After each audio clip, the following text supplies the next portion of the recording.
Hey y'all, today I'm going to make one of my favorite dishes in the world, spaghetti bolognese. I've worked really hard at perfecting this, kind of tweaking here and there, changing little things, and I think I've got it pretty down. So without further ado, this is my version. Alright, for the meat I have short rib, pancetta, and ground pork. Moving on to the veg, I have some fresh oregano, garlic, Parmesan cheese, onion, canned tomatoes, crushed red pepper, anchovy paste, red wine. Let's work on these herbs. I've got a bunch of oregano here. I'm just wanting to get the leaves off of the stems. The stems are way too fibrous to actually use in this. And you want to just get all of them together, bunch them up, and as carefully as you can, run a knife through them one direction, and then just turn your knife and rock and chop through them a couple times. You don't need to make them super fine, but that looks good to me. Get that away and we'll move on.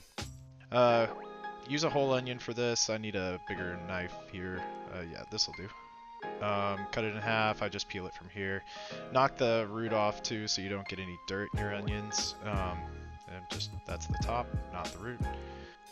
So peel your onion right here and we're gonna chop it. Just make little cuts straight down away from the root, and you want to try to get as close to the root as possible. Then take your knife sideways. I like to lay it on the board and push into the knife or into the onion.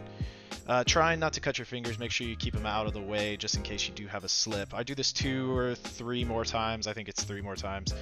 So 4 cuts through the onion total, and make sure you knock or get the little bits at the very top. Otherwise you'll have slightly ununiform pieces. Just chop chop. And we're gonna replicate this one more time. Doesn't need to be in the video. Kind of knock off the end bits so we don't waste very much. Then you can run your knife through here a few more times just to get it to the size that you want. You will have some pieces that are larger. Break those off, no big deal. Let's get on to the garlic. I'm going to use about 6 cloves of garlic for this amount of sauce. It just takes a really long time to peel them. You just smash them, break them. Then we're going to chop them. I just kind of take the smashed garlic, chop it down one side, and pile it up.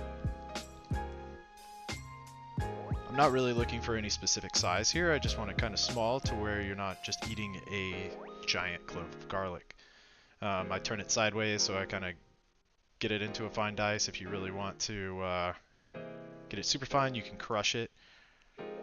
Another thing I like to do is add a little bit of Maldon salt and crush it under a knife. This will release more of that garlic flavor into the sauce and really helps them break down in the sauce while it cooks, so you actually have a lot of garlic flavor spread throughout the sauce. So let's get this into the pan where I already have the pancetta rendering, and I'm going to get the garlic in along with the oregano and the crushed red pepper.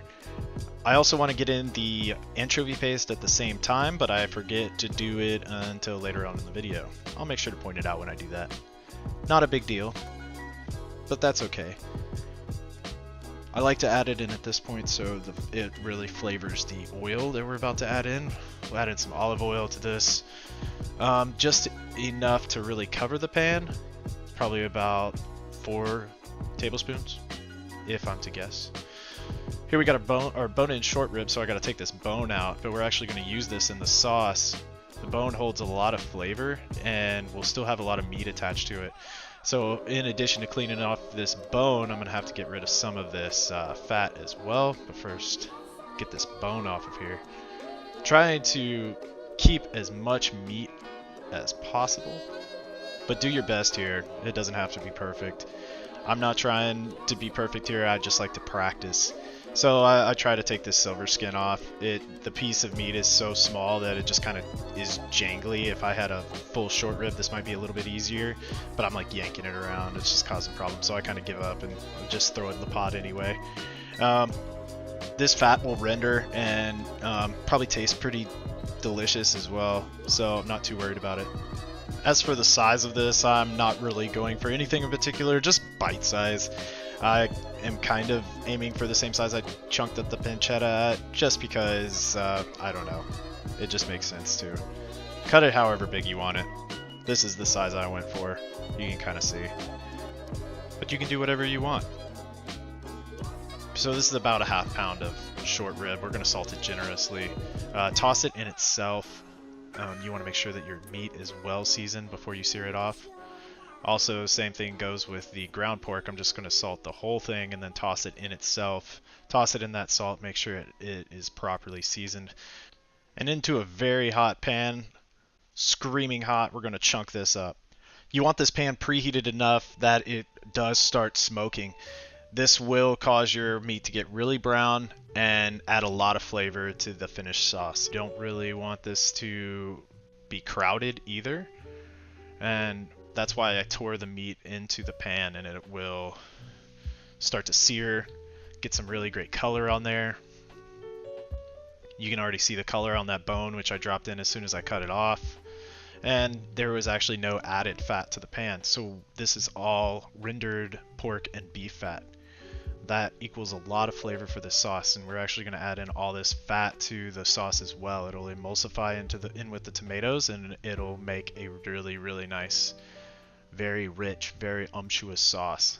This will be very delicious. And while that's rendering, we're going to switch over to the other pan. This oil has been flavored by everything that's in there, all this deliciousness. I'm going to go ahead and add in the onions at this point. All I want to do is gently sweat these for a few minutes just to bring out some of the sweetness and add more flavor to that olive oil that's going to permeate throughout this entire dish. You want to season this generously with salt, and this will help to sweat the onions. And you also want to season this dish in layers. You don't really want to just season at the end to finish your dish. You want to season it in layers so that it actually flavors meld together a little bit better. I'm going to add in the meat with all of the fat, and you'll see that adds a lot of flavor at the very end, and it makes this dish really, really sumptuous, really delicious.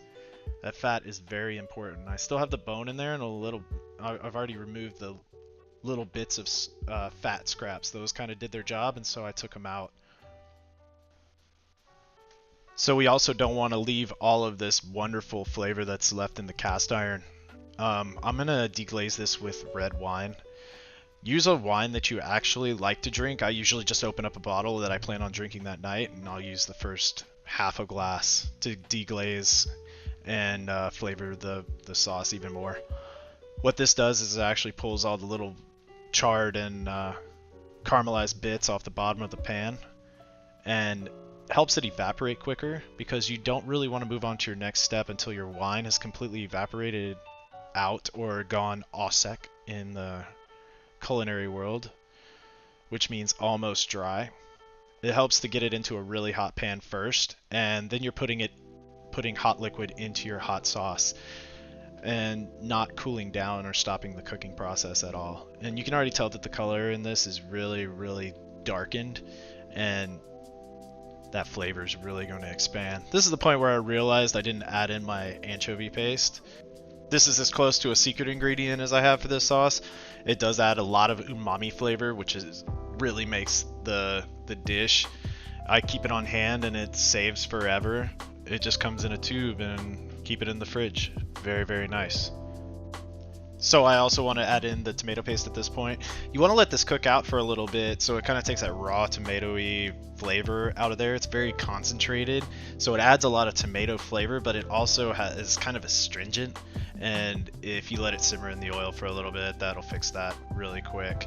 And so I just stir it in like this and let it sit there, simmer, and it'll meld with all the flavors that are already in the pan and really bring out a lot of tomato flavor as well. And for the tomatoes, I like to use San Marzano tomatoes. I wait until I cook off most of the liquid to add them in, and it looks like that's what we got right here, so I'm going to go ahead and add them in. I crush whole San Marzano tomatoes by hand so that you have a real rustic feel in the sauce.